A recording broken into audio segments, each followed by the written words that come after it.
Welcome to this episode of our program Daily Debate. We will be discussing a number of topics tonight in our episode, starting with the government's efforts in order to be able to attract foreign direct investments, and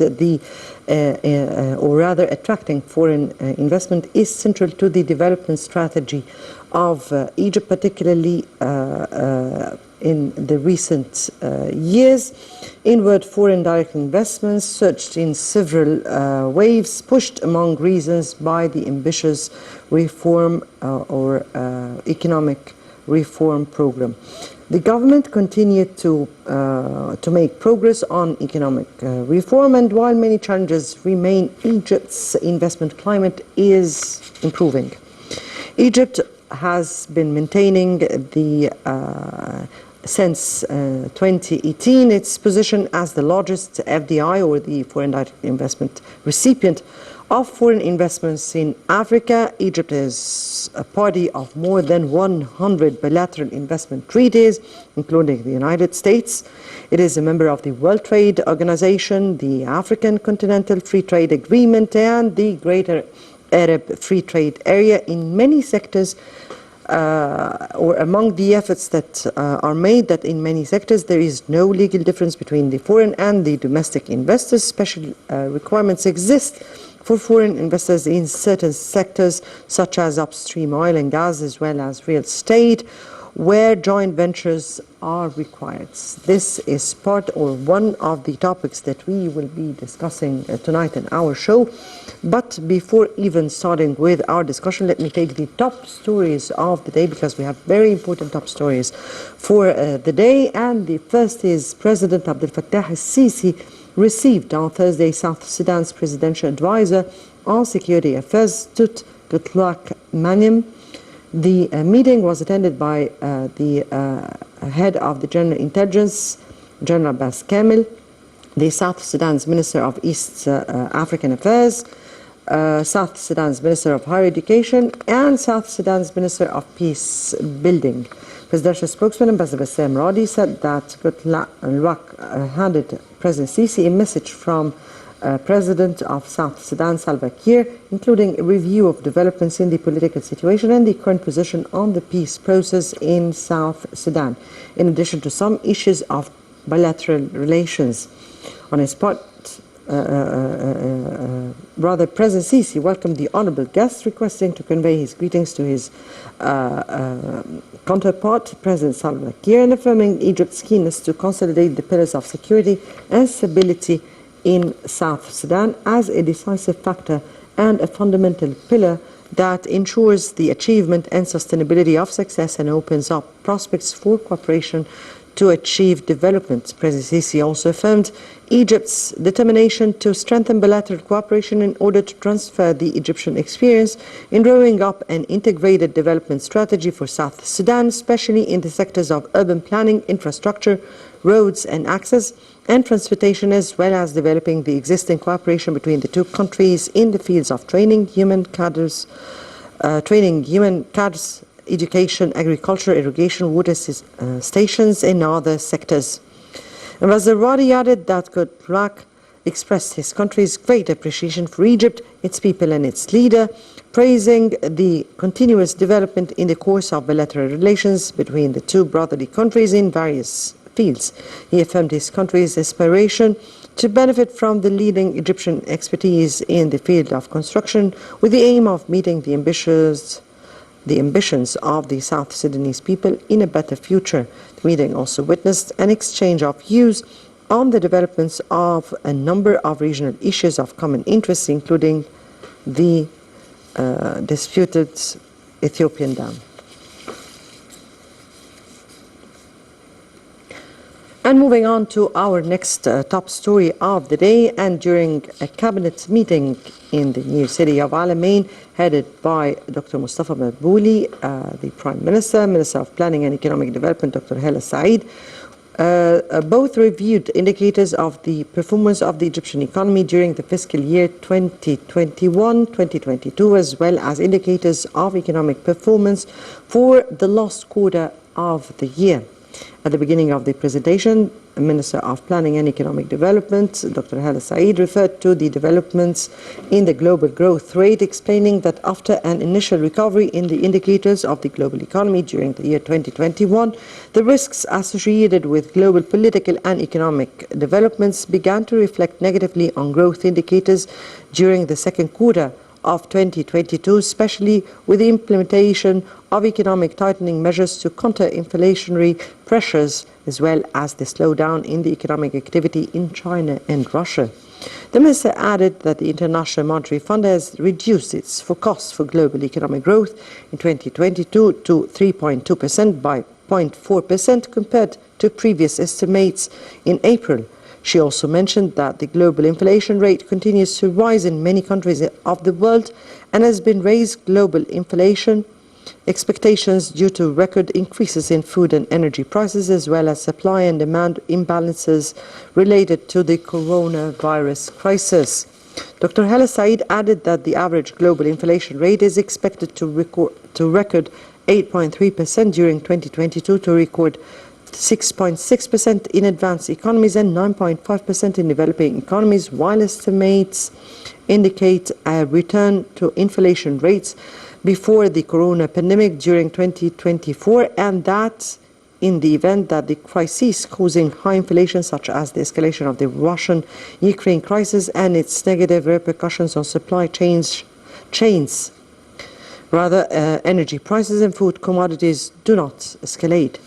The Minister said that the risks of the world entering into an inflationary stagnation are rising, referring to what the International Monetary Fund announced, that slowing growth rate, high inflation rates and interest rates herald the world entering a new phase of stagnation similar to the 1970s, in which the world witnessed record increases in unemployment rates and a decrease in the standard of income and living. The Minister indicated that the global trade continued to grow in the first quarter of this year to record $7.7 trillion, an increase of 10% on an annual basis, explaining that the data indicated that this rise was largely due to the rise in commodity prices around the world, as the value of trade increased by about 30% compared to average rates before the corona pandemic. Dr. Feqy then moved to review the performance indicators of the Egyptian economy, explaining that the Egyptian economy grew by 3.2% during the last quarter of the 2021-2022 fiscal year, which are preliminary indicators. While the growth rate during the last fiscal year was 6.6% compared to growth rate of 6.6%. Its value is 3.3% during the fiscal year 2020-2021. The Minister attributed the increase in the growth rate during the last fiscal year to the spurt of growth achieved in the first 9 months of the year by 7.8%. She added there was a noticeable improvement in all economic activities during the fiscal year 2021-2022, and the restaurants and hotels sector came at the top of the sectors that witnessed a growth rate of 45.5%, followed by the telecommunications sector by 16.3%, then the Suez Canal at a rate of 11.7%, and the manufacturing industries by 9.9%. The construction, health and education sectors also witnessed remarkable growth rates during the last fiscal year. The Minister of Planning and Economic Development said the sectors that contributed the most to the GDP during the fiscal year 2021-2022 were manufacturing, trade, agriculture, real estate activities, and extractions. These sectors contributed about 60% of the total GDP. With regard to the activity of the Suez Canal, the Minister presented the development of the monthly revenues achieved during the period from July 2021 until July 2022, explaining that the channel achieved its highest revenue last July at a rate of $704 million. Dr. Feqy pointed to the growing movement in the Suez Canal as a result of the marketing policies adopted by the Suez Canal Authority in attracting new shipping lines to cross the canal, and a reflection of some global changes that led to an increase in the saving achieved by the canal compared to alternative methods in light of the high prices of ship chartering chartering in shipping lines, and the rise of oil prices and the change of the world trade map due to the Russian-Ukrainian crisis. The minister said that the unemployment rate stabilized at 7.2% during the last quarter of the last fiscal year, while inflation rates witnessed an escalation affected by inflationary trends in the world as inflationary pressures increased to a level of about 15% in the months of last June and July. They were affected by the continuing repercussions of the Russia-Ukraine crisis, especially the rise in food prices, while the monthly inflation rate on an annual basis reached the general average of 9.7%. The minister presented indicators of the performance of the trade balance during the first 9 months, July to March, of the fiscal year 2021-2022 compared to the same period of the previous year, noting that during this period Egyptian non-oil exports grew by 57.8%, while imports non-oil increased by 57.8%, petroleum by 29%, and during the same period petroleum exports increased by 122% and petroleum imports increased by 53.4%. Finally, here with our top stories, and Prime Minister Dr. Mustafa Madbouli witnessed the signing ceremony of a cooperation protocol between the Ministry of Social Solidarity and the National Alliance for Civil Development Action, with a view to cooperation and coordinating efforts in order to start implementing the exceptional package of social protection, which was directed by President Dr Fakhry El Feqy for vulnerable families, in the presence of Dr. Mohammed Mait, Minister of Finance. The cooperation was signed by Mrs. Naveen Al-Qabbaj, Minister of Social Solidarity, and Dr. Noha Talat Abdel Qawi, Secretary of the National Alliance for Development Civil Action. The Minister of Social Solidarity said that the signing of the cooperation protocol with the National Alliance for the Civil Development Work derives from the announcement of President Sisi's that the year 2022 will be the year of civil society, while utilizing its abilities and capabilities in partnership with the agency in all its categories. The minister added that the protocol also comes out of belief in the principles of social justice that the Egyptian state has taken as an approach since the beginning of 2015, and in support of the message and charter of the National Alliance for Developmental Civil Action to strengthen partnership with civil work associations and institutions to achieve effective contribution to the development of local communities in various areas of development. With regard to the objectives of the protocol, the minister indicated that it aims to coordinate the efforts of the Ministry of Social Solidarity and the National Alliance for Civil Development Action to implement the mandates of the President regarding the provision of the new social package to support the most vulnerable families in a participatory framework that achieves the public benefit and also enhances the efforts of the state in implementing its national policies and strategies on ensuring human rights, as well as expanding the umbrella of social protection, and at the same time continuously striving to ensure access to support for its beneficiaries with the best available financial inclusion mechanisms. With regard to the details and provisions of the protocol, the minister noted that under the cooperation protocol with the National Alliance, the number of families covered by cash support within the Solidarity and Dignity program will be increased from 4.1 million families to 5 million families, meaning that it includes about 22 million Egyptian citizens, through including more than 900,000 families to benefit from the conditional cash support program. According to the protocol, the Ministry of Social Solidarity will provide cash support to 500,000 families out of the 900,000 families that will be included in the Solidarity and Dignity program, while the National Alliance for Civil Development Action will provide cash support to 420,000 families, in addition to providing food support to the total 180,000 families, bringing the total number of families that will be supported by the coalition to 600,000 families. On her part, Dr. Noha Talat, Secretary of the National Alliance for Civil Development Work, said the signing of the cooperation protocol between the Alliance and the Ministry of Social Solidarity aims to coordinate the start of the implementation of exceptional social protection measures is directed by President Sisi, as the coalition will provide support to 600,000 families per month. She added that the support will be through fully self-financing from the budget of the member institutions of the Alliance, stressing the commitment to the utmost governance controls in implementing all the plans of the Alliance in this regard, starting with the selection of the eligible families, organizing precise mechanisms for implementation, ending with monitoring the improvement in the conditions of the citizens through accurate evaluation and follow-up mechanisms from the associations and volunteers through the exceptional database of the coalition, which is updated periodically through the field monitoring volunteers of the presidential initiatives Hayah Karima, or Decent Life, whose number exceeds 50,000 volunteers, along with the volunteer members of the coalition as well as the grassroots associations. Dr. Noha Talat confirmed the continuation of all the work plans of the coalition institutions within their usual framework to provide various aspects of health and social care, provide opportunities for economic empowerment, and achieve food security for the largest sector of the targeted citizens.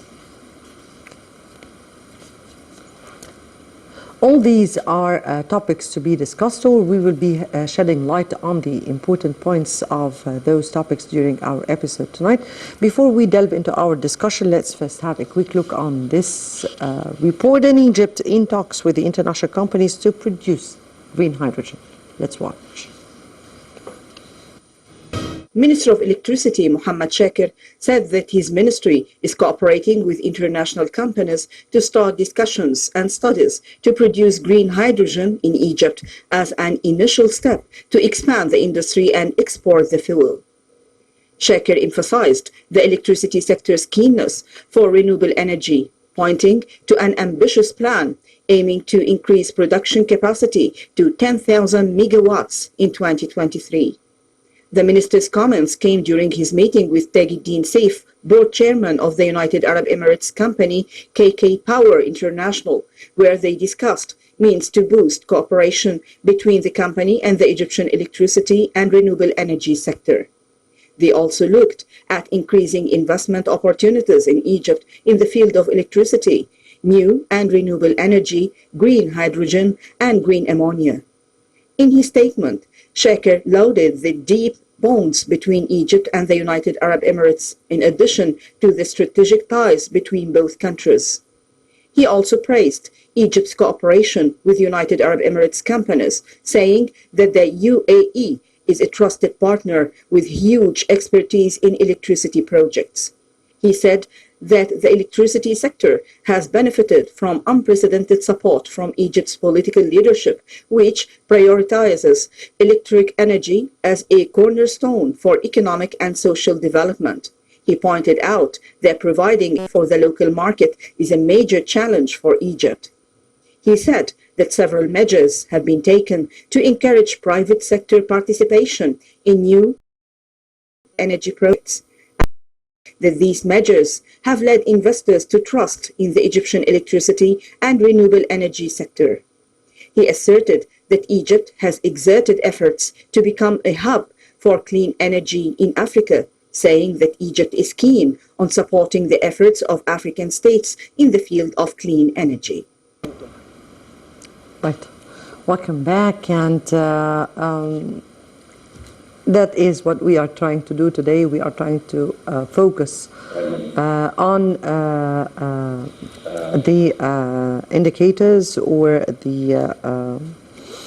the performance indicators in which were given today by the Minister of Planning, Dr. Fakhry El Feqy, during her meeting with the Prime Minister. And also the Social Solidarity and National Alliance for Civil Development Work, or the social protection that is that the state is trying to pursue and to increase at this upcoming stage to highlight the issue, plus of course the issue of attracting foreign direct investment. We have with us over the phone Dr. Fakhry El Feqy, former Executive Assistant Director to the IMF and member of board of the Central Bank of Egypt, and also Professor of Economics. Dr. Fakhry, good evening to you, sir. Hello. Hello. Yes, Dr. Fakhry, can you hear me? Hardly. I can hear you hardly. I have difficulty to listen. I will try to raise as much as possible my voice so you can hear me well. We have seen a cabinet meeting today headed by Dr. Mustafa Madbouli and the Minister of Planning and Economic Development, Dr. Hala El Said, discussing the world's economic performance indicators and also highlighting Egypt's performance indicators as well. Thank you. Okay. Okay. Let me here start with the Egyptian performance indicators, and let me here speak about the growth the economy has seen by 3.2 in the fiscal year 2021-2022 compared to last year, which was 6.6. So you're reading. Hello. Hello? Hello. Yes. So I'm speaking about the economy, which grew by 3.2% this fiscal year, or 2021-2022 fiscal year, compared to the fiscal year of 2022 to 2021, which was 6.6. Okay. Okay. Thank you. Let me highlight what Dr. Hala Said, the Minister of Planning and Economic Development, while during the cabinet meeting with Prime Minister in Medina Al Alamein, in Al Alamein city, the new Al Alamein, she surveyed the macroeconomic indicators, the main macroeconomic indicators of the Egyptian economy in light of the recent development of the world macroeconomic indicators. Since the Russian-Ukraine crisis started in February, almost 6 months ago.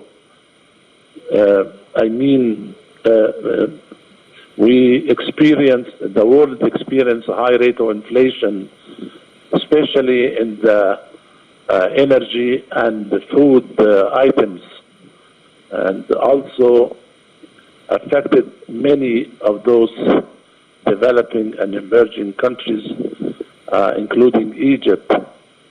Normally, when we survey the macroeconomic indicators, we focus on the rate of growth of GDP, in addition to inflation rate, together with the unemployment rate and the trade balance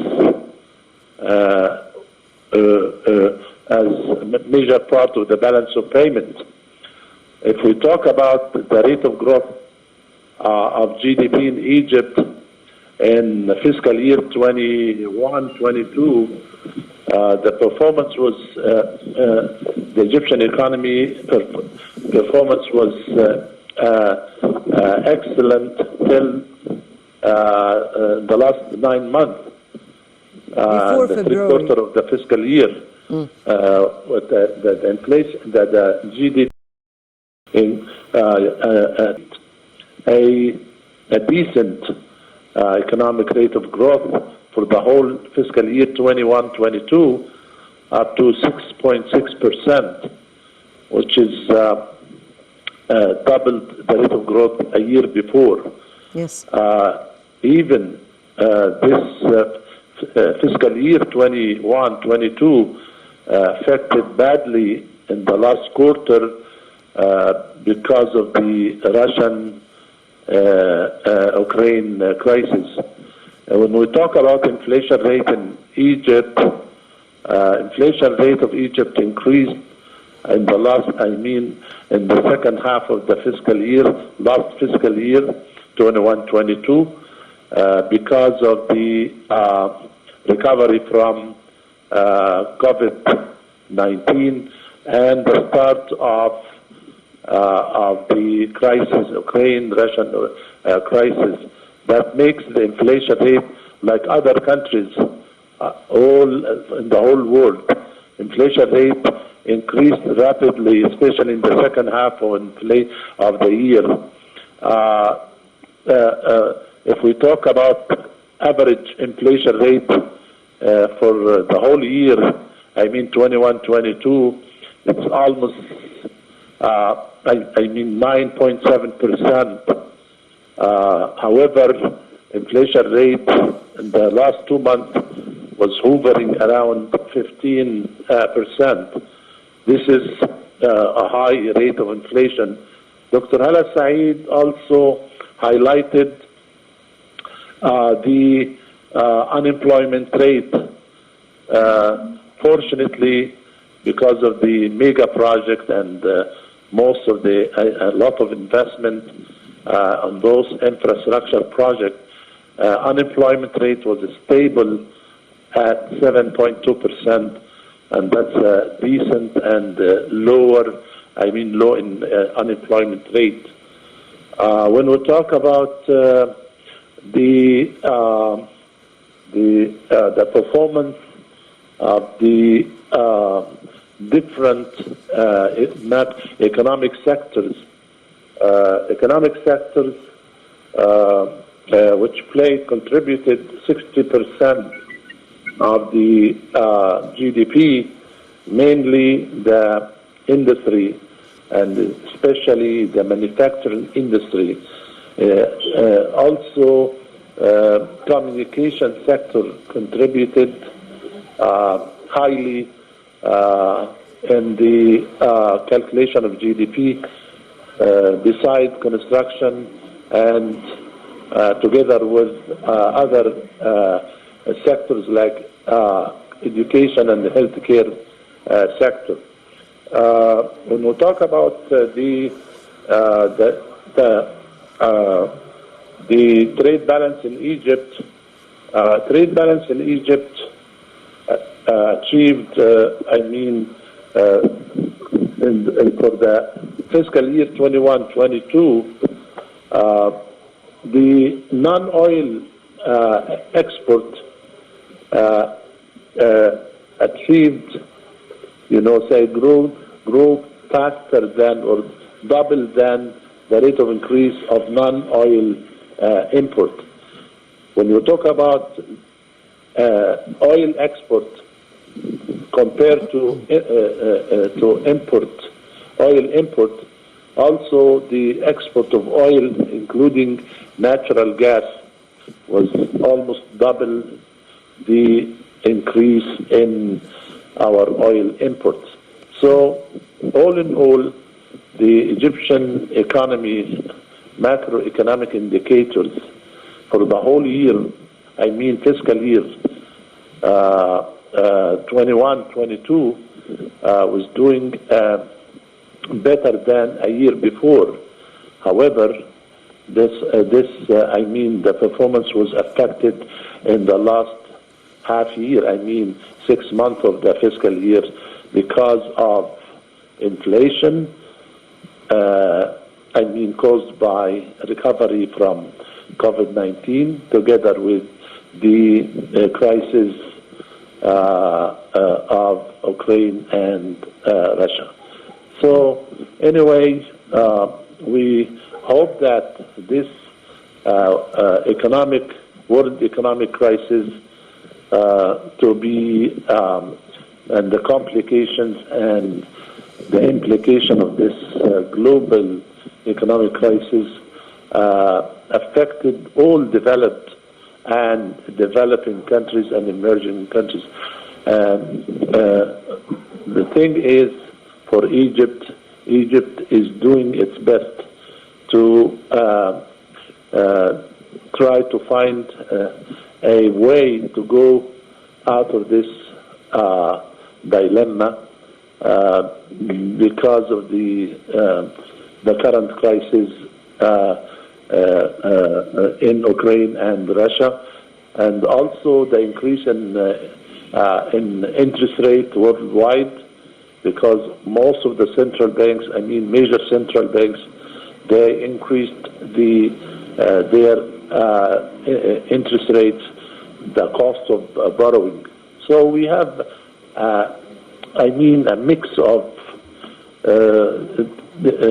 performance of macroeconomic indicators performance, which needs a very close help, and from the international financial institution, especially the IMF, the International Monetary Fund, to provide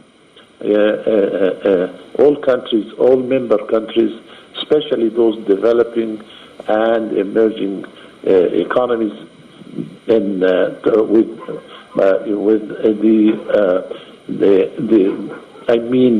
finance, to finance their economic reform programs, including Egypt. Currently, we are negotiating a program, economic and structural reform with the IMF, and it's ongoing negotiation. Hope in the coming month, Egypt to reach an agreement with the IMF to get finance to fill its financial gap. Wish the best luck for Egypt and most of the developing countries. Yes, indeed. We are all wishing Egypt and all the developing countries, particularly our beloved Egypt, to overcome the situation which it has been put. Because before this Russian-Ukraine crisis and before the coronavirus, even Egypt's economy has been or was really seeing a kind of leap.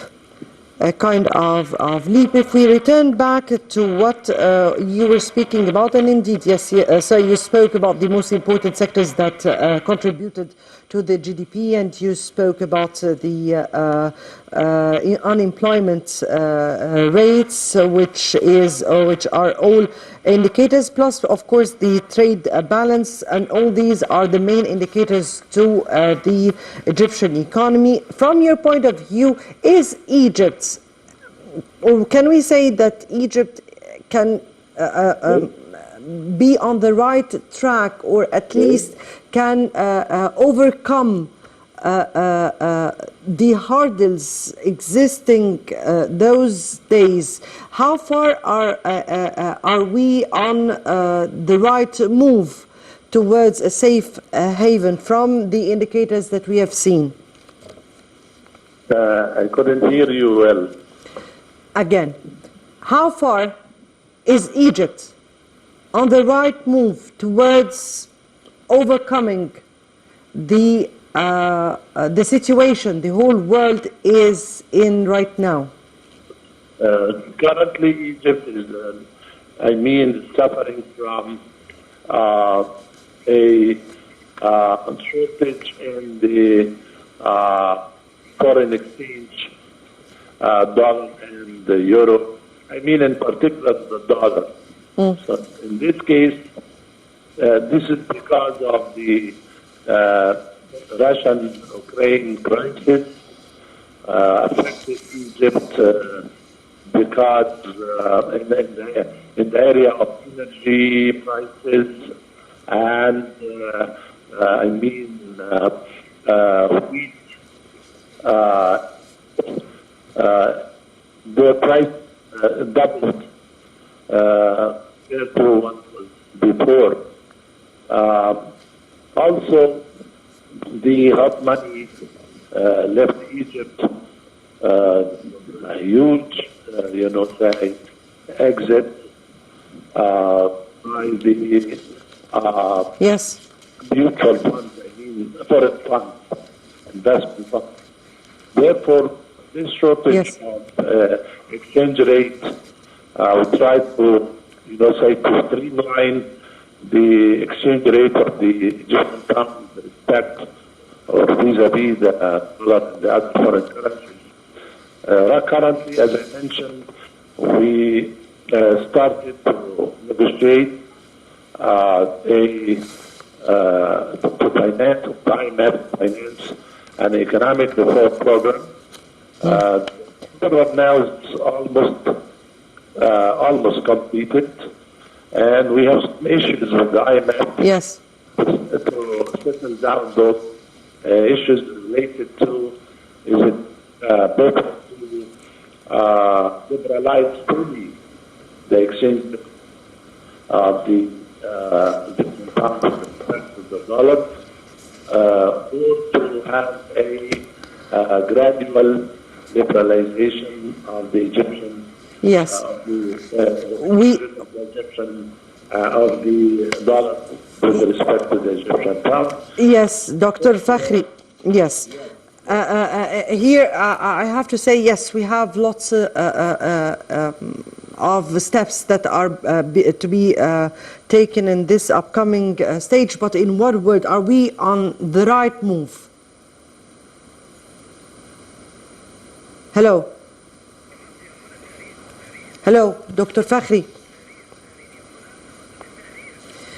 Right, I guess that Dr. Fakhry here is not with us anymore, but Dr. Fakhry El Feqy, former executive assistant director to the IMF and member of board of the Central Bank of Egypt, professor of economy. Thank you so much for being with us tonight and for your input here. And now we move on to Egypt's leads.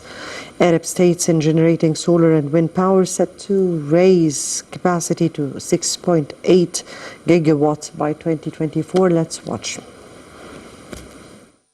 That Egypt is at the top of the Arab region's countries in combined utility-scale solar and wind generation at 3.5 gigawatt in total, citing a June report by the US-based Global Energy Monitor, the GEM.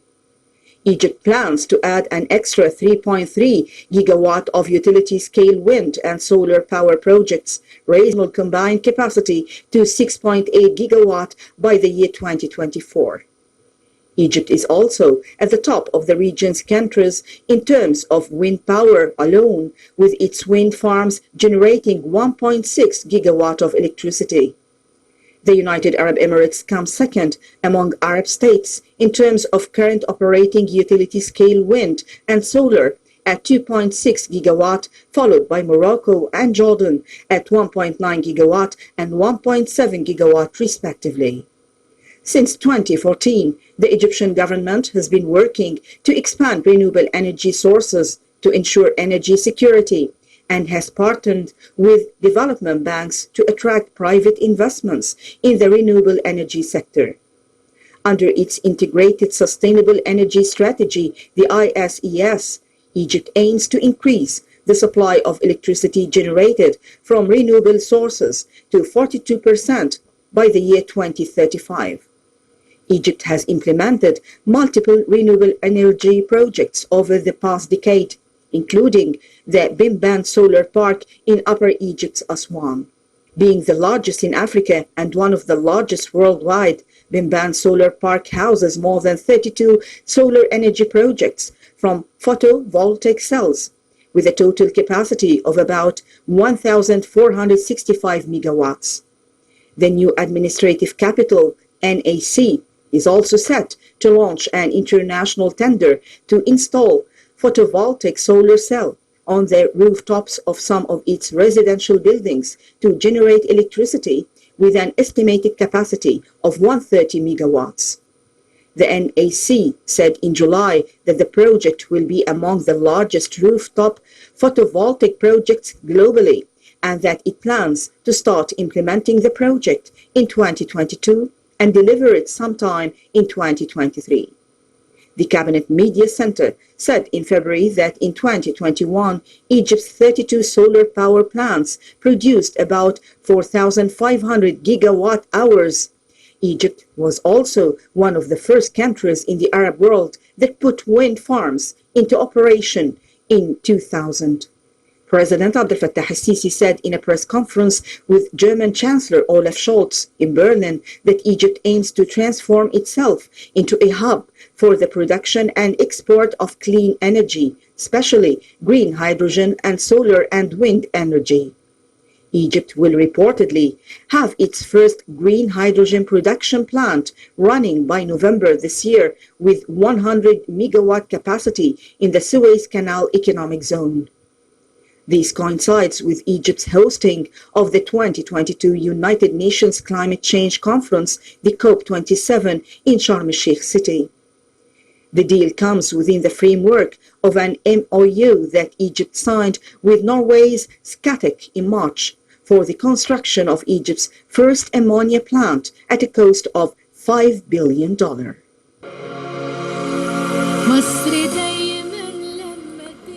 Right, and that brings us to the end of this episode of our program, Daily Debate. Next debate will be on Sunday. So until then, it's good night.